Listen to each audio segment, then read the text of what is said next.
Greetings. This is Justin Allen, the Elite Nurse Practitioner. Welcome to the Elite Nurse Practitioner Show, podcast dedicated to nurse practitioner entrepreneurism and achieving financial freedom, where I talk directly with nurse practitioners who need help. Listen up, our market is saturated. Jobs can be scarce. We are underpaid. We are undervalued. We are taken advantage of by the sharks within the healthcare system, and frankly, screw that. Sick of it, and it's time for a change. And listen, I'm here to help make that happen. We are powerful. We can forge a path where we are in control of our career and ultimately our financial and personal well-being. You do not need to submit to healthcare administrators and your doctor overlords. You do not have to take the measly salary. You do not have to work 50 to 60 hours a week. There is a different way, and I'm here to show you that path. This podcast is raw and unfiltered. I have not talked to the nurse practitioners in this podcast prior to the call outside of an email exchange to schedule the episode. What you're about to listen to is a consultation session between a nurse practitioner and myself. It is real, it is unscripted, it is unplanned, and I have no idea what we're going to talk about. Anything and everything can happen during our conversation. The nurse practitioners in these episodes are struggling with an issue in their professional or financial life, and they have reached out to me for help. My goal is to help the nurse practitioner with actionable advice that will enhance and improve their professional, business, and financial life. My other goal is to hopefully help my nurse practitioner sisters and brothers build a more productive, powerful, and free life. So I hope the content and information within these podcast episodes does just that. All right, onto the episode.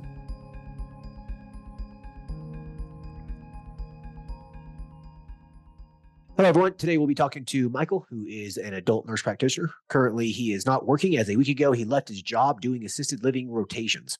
Michael currently owns a practice where he focuses on weight loss, hormone replacement therapy, and direct primary care.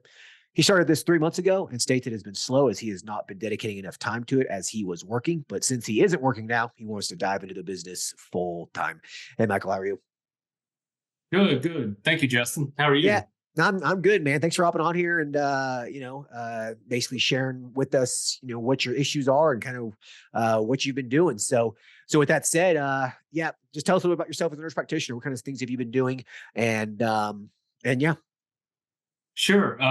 So I'm 52 years old. I've had nursing as my second degree. So I started off with a master's in exercise physiology. I've taught for 5 years doing exercise science. Transitioned into wellness coaching, went back, got my bachelor's in nursing. That was in 2005. And then did my nurse practitioner, finished up in 2020. And I've done physical medicine as a nurse practitioner, working with a chiropractor. And I've done 1 year of adult gero, working as adult primary care. So doing primary care codes for anxiety, depression, and other codes are in psych that fall under primary care. Okay. And so what were you doing in terms of work?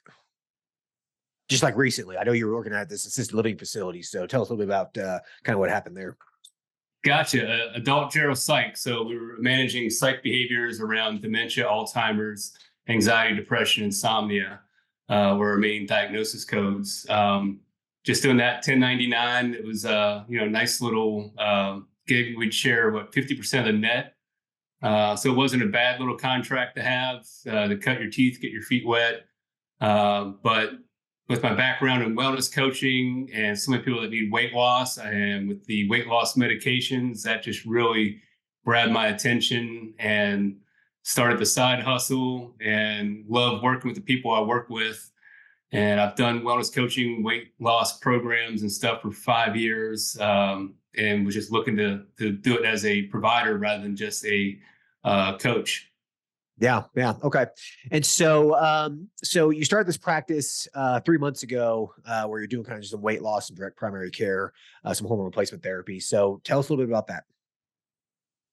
that. Just kind of word of mouth, friends and family, then picked up a handful of patients that are paying full price. I do a subscription model, semaglutide included, weekly wellness coaching.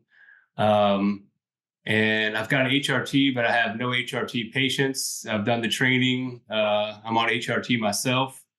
So I'm looking forward to picking up some of those. And then the direct primary care is the fact that I'm in Florida and I'm an autonomous nurse practitioner. So 51% of my practice needs to be primary care, and they don't care about the other 49%. So I offer primary care to any patient that comes in, does weight loss, doesn't have primary care. Right. Yeah, it's kind of the workaround, right? As long as you provide some primary care, you can kind of do whatever else you want, as long as it's not, aesthetics or anything crazy. So, um, okay, cool. So, you started this about 3 months ago. So, how is it going? Well, I'm looking to get more patients. I got a few just through word of mouth. I've got some friends that are nurses and thought that I would get a bunch from the hospitals, but then you find out quickly that usually somebody knows a provider that works in a hospital and is getting semaglutide through them. So I've had good luck more with hairdressers. They talk to their clients, they're losing weight. They wondered how, they're losing weight, and they give them my card, and I've gotten a handful of people just word of mouth off of that. Yeah. Yeah. Okay. So, how many patients do you have? Total, I'm sitting on 16, but I just have 5 of them that are full price. The other ones are on some sort of discount, kind of me working out my protocols sort of rate. So, looking to get to 25 full paying patients and dropping these friends and families. Yeah. You can't build a sustainable business just relying on friends and family, right? Yes. Yeah.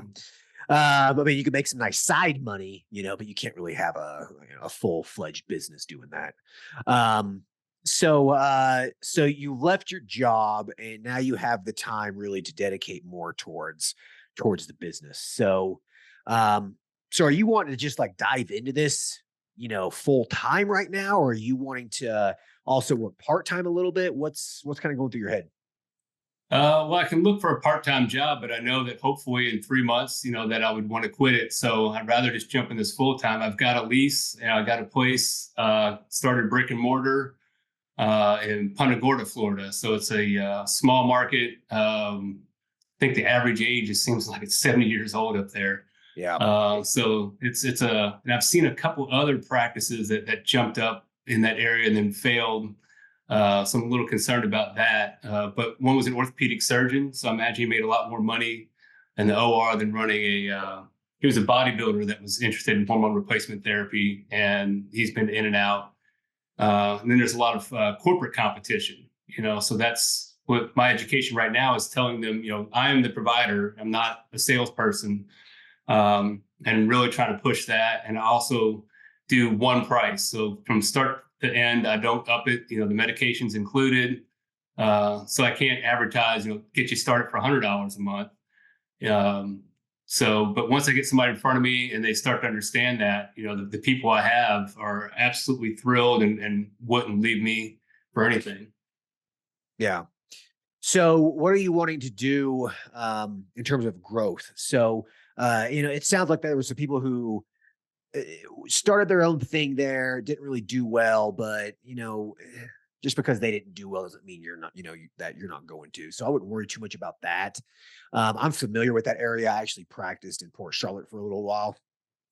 So I'm familiar with that area. I definitely think that's pretty underserved area in terms of niche services go. There's not really a whole lot. So I think you could probably do okay. So with you going in kind of full time and maybe getting a little part-time job or something if you need to, what have you thought about doing in terms of growing the practice? Marketing. Yeah, I'm really confident in my knowledge and skills, and working with people, doing motivational interviewing. The wellness coaching I have down, the approach I can do. It's just I'm not a salesman, so it's getting the I don't want to be the best kept secret in Southwest Florida. Right. Yeah. Yeah. I mean, you could be the best provider in the country, and if you don't know how to market, no one knows you even exist, right? So, okay. So then, so is that the biggest issue then you think you're going to run that you're running into here is marketing? I mean, I know you haven't really put the energy into this business yet. So I guess I'm just kind of curious, have you tried anything? Have you really put the effort into this business, or are you more or less worried about things that haven't happened yet or you haven't tried yet? Well, probably more. Yeah. contemplating, trying to figure out how to jump in, the best way to do something, the analysis paralysis. I did put a Google ad up and working on some Facebook ads, doing a little bit of design work, things like that. So I don't have anybody doing my marketing. It's me trying to figure it out right now. Okay. So how much have you done? Like, how much have you spent on marketing? I put up $500 for a Google ad, and I thought I had it up, and I think it's not quite launched yet. So I don't know what the hang up is on that end. I think I threw up a Facebook ad. It got rejected. So just trying to figure out how to get through the social media marketing without drawing attention. Yeah. Yeah. Okay. So you haven't really done much then in terms of marketing goes. Just word of mouth has been my main focus. Yeah. Yeah. So you really haven't done a whole lot with this practice is kind of what I'm getting. Correct. Correct. Okay. So you basically just have like the processes figured out. You got the account set up with the compounding pharmacies, the pharmaceutical distributors. Like you Yep. have all that stuff set up. So you have like the shell of the business really, and you've been kind of more or less experimenting with it with friends and family.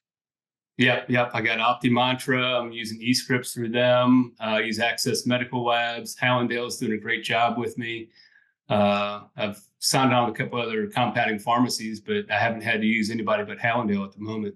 Gotcha. Okay. So I mean, you're pretty much set up and ready to go. It's just getting patients in the door at this point. Do you have a physical location? Yes. Yep. Okay. And tell me a little bit about that. Is it like, is it in a shopping center? Is it in an office space? Like, what is it? It's 1,000 square feet. I've got 4 rooms. So I've got a consultation room, procedure room, storage room, and reception area, which is about all I need. It's right across from the courthouse. So I'm in with a bunch of lawyers and bail bonds. So it's kind of an interesting spot. But I'm a block or two away from downtown Punta Gorda, which they're putting up a Sunseeker Resort. So we're looking at a lot of hospitality. We're going into season, and we're going into January, New Year, New You programs, weight loss programs. So I feel like I'm in a good spot to try and take advantage of that market. Okay. So do you have a lot of roadside frontage? I mean, are people driving by? Can they see that you even exist? Uh, yes, I sit kind of catty corner to the main road, so my sign faces an access road that doesn't get a whole lot of traffic. But if I could put like a sign out on the main road, I would probably get a lot more notoriety. And then I figure there's probably a lot of law enforcement over there at the courthouse that might be interested in my services too. So I need to go over there and start marketing with them. Yeah. Yeah. Okay. So, are you pretty married to this location then for a while? I mean, I signed a 2-year lease, but it's a gross lease. I mean, most of the commercial properties down here, anything close, I'm actually in Fort Myers, so it's a 25 mile drive for me to go up to Punta Gorda, but everything around me was, $3,500 a month. I was happy to get this on a gross lease for $1,300 a month. To have such a nice facility in a nice little small town. Yeah. And Fort Myers, it's a saturated market. My wife's a CRNA, and a lot of her CRNA friends do Botox on the side. So, I mean, you can't swing a dead cat and not hit an injector down here. But the nice thing that I have on them is, they can't prescribe the semaglutide and things like that. So I'm trying to find those that are self-employed that are doing Botox and partner up and say, hey, I'll send you my aesthetics folks if you send me your weight loss and hormone folks. Sure. Okay. So, saturation then there, it sounds like you don't have a whole lot of competition there in Punta Gorda. Now, what about like just right over the harbor there, like right over the bay there, and like Port Charlotte and stuff? Is there a lot of competition in that area? No, you've got a couple of corporates. I think there's one DO that just opened about a month ago that I feel is my main competition in Punta Gorda. But Punta Gorda, Port Charlotte, to me, is kind of the same market. And you got some corporate ones where they advertise, but you look for the provider and they'll get you a consultation. So I'm trying to educate everybody in that area. It's like, do you want to go with this corporate model? Do you want to talk to salespeople, middle people, or do you want to talk straight to me as the provider and get more concierge type of medicine for your dollar? Yeah. Okay. Um, All right, man. So I guess where do you want to start here in terms of, me helping you out? I mean, it sounds like you got a decent spot. It sounds like you have, the business set up. I mean, at this point, it sounds like you just need patience. So what do you want to talk about? You want to just start with more or less just marketing at this point? Yeah, marketing and getting. I think if I get to 25 patients, I'll be kind of on autopilot. 50, I can start thinking about buying some other things, and 100, I'm doing well. So that's my goal for right now. Yeah, yeah. Okay. So, yeah, I don't know if I bother advertising much on social media, to be honest with you. It just seems like it's just getting more and more difficult. And without having a real specific target market that you can market directly to, it could be a waste of your money. You can definitely experiment with it. Now, I'm not saying it doesn't work. It does work in a lot of areas, and in some areas, it really doesn't work very well. So you could definitely try it. You would just need to experiment with who you're targeting on those ads, through Facebook or whatever. So really getting very, very specific with a specific target demographic. So, females between a certain age range that are interested in something, specific. That way you can really target those people with your ads and write directly to those people. Right. So that's how it would work with social media. Google ads are a no-brainer. Those usually work very well because people are generally looking for these services. And so you want to make sure that you're coming up in searches. If someone wants to lose weight, generally they know they need to lose weight. And if they're ready to lose weight, they're going to actively look for someone to help them. Okay. They don't need to be shown that you exist because they're probably going to be trying to look for you anyways. And so that's where the Google search ad comes in. That way, if they search for you, boom, you pop up and then they can just go to your website and schedule a visit or call you or whatever. So if I was you from a digital marketing aspect, I think I would probably just stick with the Google ads for right now and just see how it goes. Okay. $500 to $1,000 a month. I wouldn't spend more than that on it and just call it that from a digital marketing standpoint. Okay. Yeah. What about your website? Is it decent? It's decent. I did do the GoDaddy. Did my own content. Just started using Chat GPT this week, just trying to create a whole lot of just kind of general knowledge content on different topics.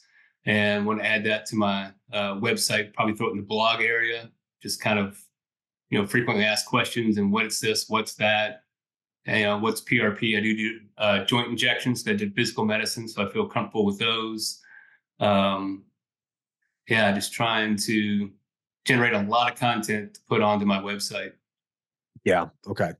Yeah, that's smart from an SEO standpoint. The thing about using Chat GPT to write articles for you, I personally don't use it to write content for me because it sounds, I don't know, it just sounds generic and robotic. But from an SEO standpoint, utilizing Chat GPT to create content for you just to put on your website so you just rank higher in searches, that's fine, but don't expect to get a lot of value out of it in terms of like patients reading it and learning something about it. Okay. Just because it is kind of generic and robotic, it's not very authentic. Does that make sense? Yeah. Oh yeah. Yeah. Yeah. So you can use it to pump out, 500-word little articles about some topic on testosterone or weight loss or whatever, just so you're putting something on a regular basis on your website, an article every 2 weeks, for example, or an article twice a week or once a week, every 2 weeks, whatever you want to do, the more, the better. Okay. So if you do that, it'll definitely improve your search results. And you ranking higher for anyone looking for weight loss services, hormone replacement therapy in that general area, the Port Charlotte Bay, kind of area. And your Google's, business listing, you have that, I'm assuming, right? Yes. Yep. And there's only like 4 of us, so What in the about top 5? It's yeah. So what's going to separate you from those other 4 or 5 people, or the amount of reviews? Do you have reviews on there yet? I've got 5 people, friends that have given me Google reviews, and I'm always pushing for more. Yeah, I would say every friend and family that you've treated, man, I would just like hound them, get them to, Absolutely. leave Yeah. you a review, dude. Yeah, every single person that you can get to leave you a review, do it. Okay. All right. Yeah, once you hit 20, 30 reviews, it starts looking like a real legitimate business. Once you start hitting 50 to 100, it really starts looking legitimate. Okay. And people will call you simply just based off of a 4.7 star rating and 100 reviews. You know what I mean? Because they know you're legit. Yeah. Yeah. So push for that, man. Make that one of your absolute priorities. It is so important, and it's basically free, and it's so effective. Okay.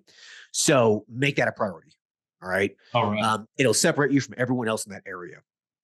So from a digital marketing standpoint, I would say I would just leave it at that. Just do the articles for the SEO. Make sure your Google business listing has lots of reviews. Do some Google ads. I'd probably just call it a day on that. Maybe throw $1,000 at Facebook, dude, and just see what happens. But don't put a lot of energy into it until those other things are done first and are working for you. Okay.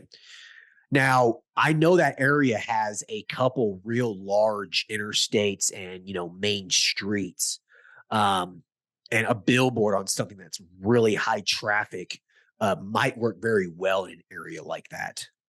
I don't think I would put it in Punta Gorda. I think I'd probably put it in Port Charlotte on the main road there. What the hell is it called? Starts with a T. Tamiami Trail. Tamiami Trail. Yeah. I lived there like 8 years ago, man. And all this stuff is just, I just completely forgot. I was working at an ER down there. And yeah, cool little area, man. It's kind of like it's an old Florida kind of vibe. It's not too crowded, and it's, if you're gonna live in Florida, that's the area you want to live in my opinion. Yeah, there's not too many sleepy beach towns left. They've all been discovered and flooded at this point. It's destroyed, dude. Most of Florida. Yeah. I hate to say it, it's just a shithole at this point. It's so crowded. It is. I can't go 12 miles into Fort Myers. I can go 25 miles north into Punta Gorda in 20 minutes or an hour. I mean, to get to Naples, it's 2.5 hours. It's only 30 miles away. Yeah, man. The Port Charlotte area really is a jewel. Everywhere else in Florida, like the entire east coast of Florida, is nothing more than basically New Jersey. Yes. Well, this is the Midwest side of Southwest Florida is Ohio, Michigan. I'm from Kentucky. Exactly. The East Coast of Florida is basically just New England, man. It's a concrete jungle from, basically the coast all the way to the border almost. We got a lot of Boston, though. The Boston Red Sox, their spring training's here. So, and the Minnesota Twins. So we get a lot of Minnesota and a lot of Boston, too. Cool. Yeah. But anyways, though, I think if you put a billboard on Tamiami Trail right there on the main road, I think that would probably do well. It's going to be expensive, but it could pay off very well for you. I wouldn't sign more than a 3-month commitment. That's usually the minimum with billboards. So 3-month commitment, just call it a day. Give it a try. Yeah. Do it for 3 months and just see what happens. You usually don't need to have a billboard up longer than 3 to 6 months because, after 3 months, man, basically everyone who lives in that area who will have driven by it multiple times, So there's really no point in having it longer than that. You can switch locations for the billboard, but I wouldn't keep one billboard up. And the good thing too is with the billboard, a lot of times is that, you pay for 3 months or whatever. And then, they'll ask you if you want to renew or whatever. Wait until the very, very last minute and tell them no thanks. And then they're going to be scrambling for someone else to get on there. And you actually might get some free billboard time there for a month or two. Usually they don't go up there and, cover it with white. Usually they just leave the old billboard up.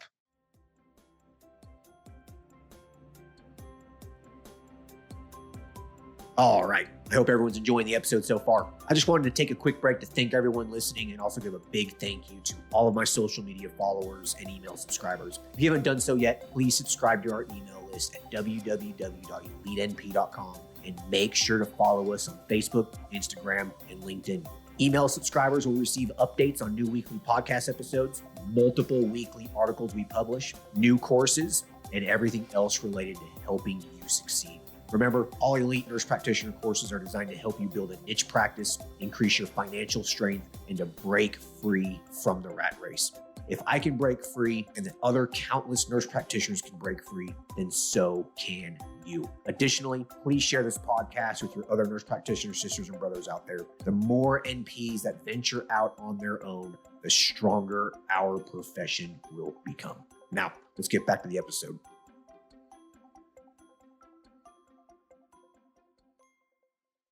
Yeah, we're right by I-75, so we get a lot of billboards on 75. Yeah. So it might be worthwhile, man, to try a billboard. Okay. Right. They are expensive though. So I just want you to be aware of that. They're not cheap, but they can be very effective for a startup. All right. Like me personally, at my men's health practice, I wouldn't bother putting a billboard up at this point. I mean, we've been, open for multiple years. There's really no point. But for, the first 3 to 6 months of being open, it's definitely a good way to get some traction. All right. Because you need as many dollars as you can possibly get coming in. So keep that in mind. And then obviously some boots to the ground kind of marketing. I think you just need to get out and about and just really get the word out, man. And it sounds like you already have that general idea, getting some police officers, going to gyms, et cetera. So that's typically free. You just got to pay for some brochures and some business cards or whatever, and just get out there and spread the word, man. Now that you have the time to really dedicate towards this, I think that, this practice can go from basically nothing, like it is now. I mean, it's really not doing much of anything because it's been just such a very part-time thing to, an actual real practice, man, that could potentially, provide you a full-time income. So that's what I would do. That's what I'm looking forward to. And then we've, Sunseeker just opened up. It's getting ready to in a few days. So it's Allegiant Airlines has an airport in Punta Gorda, and they've got a big hotel sitting right on the Peace River, right across the river from my office. And I don't know if I want to try to do some IV therapies, things like that to appeal to them. Right now I'm just kind of hanging.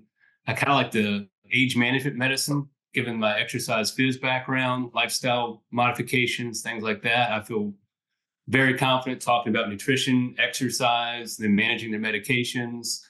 I'm not quite sure if that really helps with tourism though. So I'm trying to figure out, am I missing a gold mine of medical tourism opportunities here? Well, I want you to keep something in mind here. Okay. That's a treat and street kind of a thing. That's like you see the patient one time and you probably never going to see him again. It's really hard to build a long-term sustainable business on that kind of model. Okay. So I wouldn't put a whole lot of effort or time into that just because it doesn't provide you that recurring income that you need to really scale and grow a business. That's the problem with tourism-based things in general. Unless you have a very, very large, steady flow of people coming in on a regular basis. Does that make sense? Yeah. I think if it was me, I would be really focusing more on, established patients there in the area who are local, or, even snowbirds work too. If they're there for 3 to 4 or 5 months, you can make those people a recurrent, patient as well. But that's where your energy and your focus needs to be versus just like, tourist eating an IV.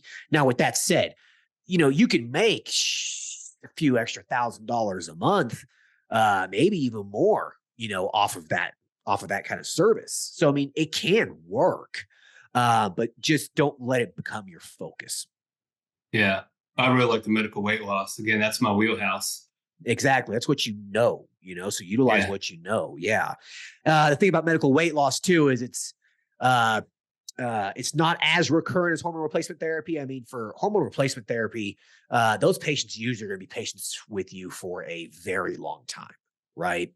If not life. I mean, I have patients at my men's health practice who have been with me for, 5 years now almost, like they don't plan on going anywhere. They get the treatment from me. They like me. They like what I've done to their health. I've optimized their hormone levels. I've brought their A1Cs down. I've improved their lipid profiles. Like, I have really brought them from a state of metabolic distress and hormonal distress to a state of optimization and health and wellness. Right. And so for that, they're going to be a patient of mine probably forever, you know? Oh, yeah. So yeah, so that's the thing about hormone replacement therapy and primary care, is that it's real long term. Weight loss can be, if you have people on maintenance therapies and whatnot, but a lot of times with medical weight loss, you see these patients for 6 to 12 months, and then, you might not see them again for, years afterwards, when they gain all the weight back or whatever. So Yeah, that's kind of what my hope is, to get them on 6 months to a year onto weight loss. And once we get off of weight loss, transition them into hormone replacement therapy so that they can continue feeling good and exercising and moving and things like that. 100%, dude. Yeah. Yeah. That's what you want, right? You want to maximize the profit and the revenue and the income from your established patients. Maximizing the revenue from established patients versus getting new patients is a hell of a lot cheaper. The cost of acquiring a new patient is quite a bit. Yeah. Keeping an established patient on board and just selling them on other services, that's cheap. So Yeah, I saw it in physical medicine. It was a treat and street model for the physical medicine, and it was just constant turnover. And yeah, dude, that's not sustainable. That's a really hard business to keep afloat. Yeah. Yeah. So anyways, now from a financial standpoint, how are you doing? Are you going to need to get a job, do you think? Or, what are you looking like here in terms of, how much energy and time can you put into this business? Before you might not, before you might need to be looking for another job just to, cover life. Well, luckily my wife's got a good job. She does locums as a CRNA. I've got about 10,000 in the bank to invest into this, and I've already put probably 6, 7, 8,000 into it as it is. Having the part-time income was nice because it paid for everything and could take my time. It just feels like this has moved me up a quarter. I was hoping to leave this job in about 3 months, and now, well, we're going into January. So January and weight loss is probably a good idea that I go in and hit this hard at the right time and do that. But got a student loan sitting on about 25,000, and then got a car payment. Other than that, the house, this is my second wife, so she had the house before we got married. We just moved into it, and it was, sitting on one of those 2.3% interest rates from back in the good old days of mortgage loans. And we should be fine as far as keeping the costs down. Okay. So you should be good then for quite a while to really focus in on this business. So you really shouldn't be stressed from a financial standpoint, is what I'm getting. Yeah, we can probably get by on her income for right now. And then hopefully in 3-4 months, if I can get this to where it's self-sustaining, and then maybe start drawing a paycheck in 5-6 months, we'd be fine. Okay. So you got 6 months here of really some time to dedicate on this then. Dude, if you have 6 months of full-time energy that you can put into this, there is absolutely no reason why this should not be flourishing. I mean, you have so much time to just get out and just spread the word, That's probably what you're going to be spending most of your time doing. I'm trying to get these gated communities when they have health fairs. I'm trying to figure out how to know when those are going on. When I first came down here, this was 2018, was in a gated community, could buy a 1,400 square foot home, 2-bed, 2-bath, with a pool for 150,000. Now that's 550,000. So the cost of living's gone way up. The affluency, you're getting a lot of people selling their houses up in New York, bringing all their money down. going into a gated community. And I feel like if I can crack into those and get some advertising, go to those health fairs, I think I can crack into at least 500 people out of those. Oh, you would think, right? Yeah. Yeah. Those are Yeah. 1,400 doors, and there's, hundreds of gated communities around here. Yeah. Yeah. You have to just call up and talk to program coordinators, program directors. Yeah. There's going to be someone who does like events, the programs there for the residents. The events coordinator, program coordinator. That's who you basically would just call and talk to. All right. All right. Yeah. Yeah. So yeah, man, dude, you have time here to really, really get out there and spread the word. You should you should be able to get 100 patients, man, within 6 months. And I would be honestly worried that you weren't at 6 months if you have this much time to put into it. Now I'm spending my time on $10 ideas and not $1,000 ideas. It's like Exactly, man. You need to be putting your time towards getting patients in the door. The one thing that you do not need to be doing is sitting there in that office waiting for someone to walk in the door. Do not do that. No. Schedule your patients on a couple days out of the week. That is clinic day. The rest of the time you are out and about getting people in the door. You're going to have to just do that for the first 3 months. Get out there and spread the word. That is your job. Your job right now is to be a marketer, basically, is to get out there and spread the word. That's free. It just takes time, dude. That's what you need to be doing as a business owner right now. Clinician is second, but you need to be a marketer first right now. You have the time. All right. Yeah. So, any questions there? No, I think it's just getting a few ads out and then going to some of these golf courses, like you say, and trying to get some ads in there. And just, that's my one concern. I mean, 14 years in academia, I'm really confident in I've got 20 something years of clinical skills. So I'm really confident there. It's the sales that makes me nervous. Yeah. The thing is, man, is that you'll be able to, you'll get a lot more comfortable doing it just once you start doing it, Awesome. Yeah. You just got to get out there and do it, man. It's really uncomfortable at first, but once you do it like for a couple of days, it's really not a big deal anymore. You really don't care. Get that elevator speech down. Just get the elevator speech down and get the rejection fear out of you. Dude, you're gonna get a lot of people who say no, get out of here. Yeah. Just accept that. That's just part of it.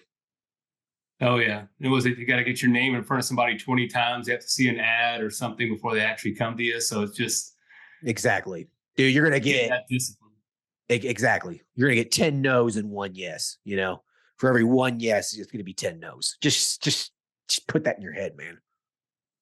Gotcha. If you're okay with that, it won't get to you. You won't allow it to get to you if you just go in with realistic expectations. Gotcha. Yeah. So, any other questions? I was wondering, since I don't have any, I refuse to use BioT or anything like that.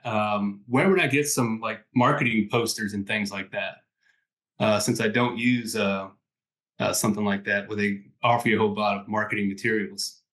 Canva.com. So just go to Canva, create an account. You can make everything. You can make brochures. You can make flyers, handouts. You can basically make anything and everything. Okay.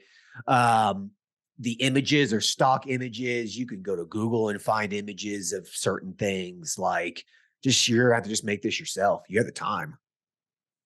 Absolutely. Yep. Yeah. It's really not that hard. It doesn't need to be fancy, dude. Good. Yeah. Right now I've got some bare walls. I painted the place. It's nice and fresh, but I've got your anatomical posters up and a few paintings. And I feel like, I go into some of my, competitors, and you see they've got, their handouts, their BioT stuff up. They've got, wonderful looking glossies. And I'm like, where do I get some of these things? It's man. I don't worry too much about it. I think if I can get the hormone replacement therapy, the law enforcement across the street, I think they're going to love being able to just walk over and come see me. 100%, man. And the thing too, also, patients really don't care about the decor of your office that much. Yeah. So don't stress about it, man. I think the pictures that we have at my men's health clinic, I don't think we have any kind of anatomical posters, any kind of like hormone information posters. We don't have anything like that. All of our pictures, I think I bought it like a garage sale or like a Craigslist, a Craigslist listing. Um, like they're old hotel pictures or something, man. Like whatever, they cost me $5 a piece or something. Like who cares? Yeah, I got lucky that they left some artwork behind the previous tenant, and a nice copy machine. They got a nice sharp full size color copier. Cool, man. It just came with it. Like that's nice. And yeah, a couple of desks. So the previous tenant was good to me. yeah, nice. It's crazy. When I opened up my second men's health practice, we were out and about looking at different offices, and we walk into this office, and it wasn't the office that I ended up renting, but we meet the person who owned it. And they show us around, and I'm like, this is probably overkill. It was like a really large dental office or something.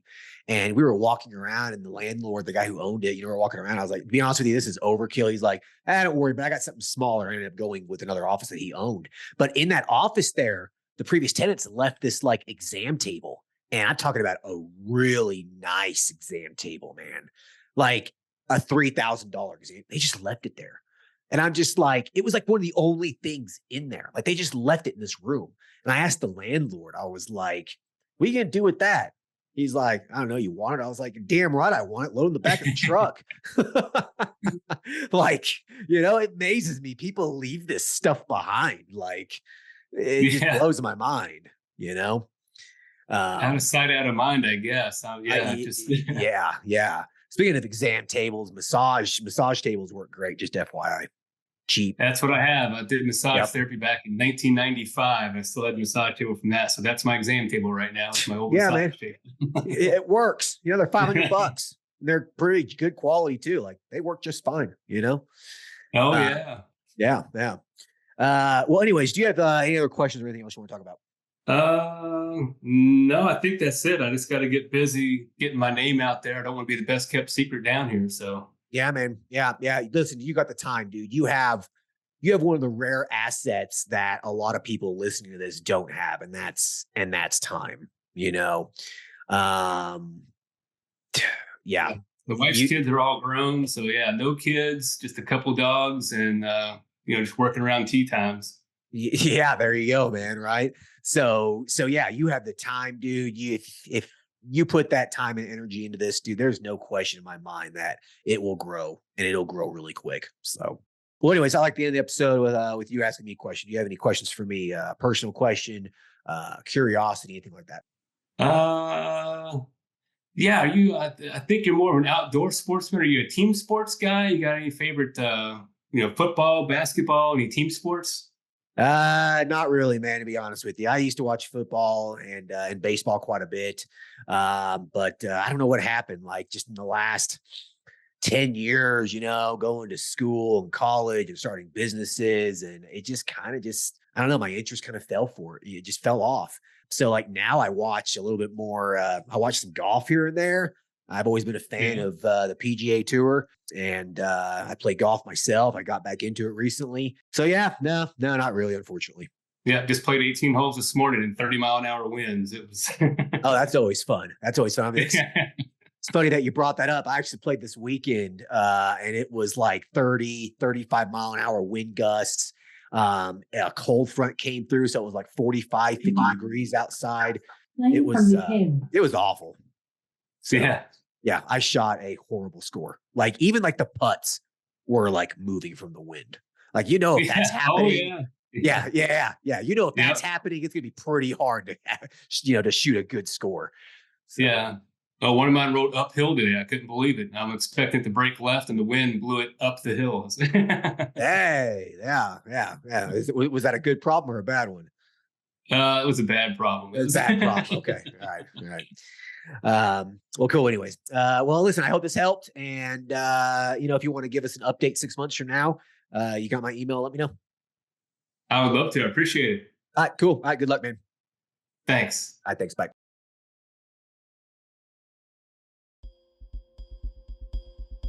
All right, I hope everyone enjoyed the conversation with Michael. I think the big thing here to walk away with is time, right? So it sounds like he's in a fantastic position. Most of us have to work part-time or even full-time as we get started, but he's in a position where he doesn't need to. Like, he can dedicate 6 months of marketing and just really diving into this business. So if you have the time and you really put it towards patient acquisition and marketing, your practice will succeed in a very, very quick manner, okay? And I know a lot of us don't have the time, and it's a lot more difficult, and it takes a lot longer to get successful, okay? And that's fine too, If you're working part-time, you have a part-time practice, it could take a year before you really start making any kind of significant money. I mean, that's just the reality of it. But if you have a lot of spare time and you spend that time getting the word out, marketing, getting patients in the door, delivering excellent customer service, you will get busy very, very fast. So keep that in mind if you're in the startup phase of your business or if you're in the phase of where you want to grow quickly. If you can dedicate some time towards it, you will become successful a lot faster. I hope everyone enjoys this episode. Talk to you guys later. Thanks. Bye.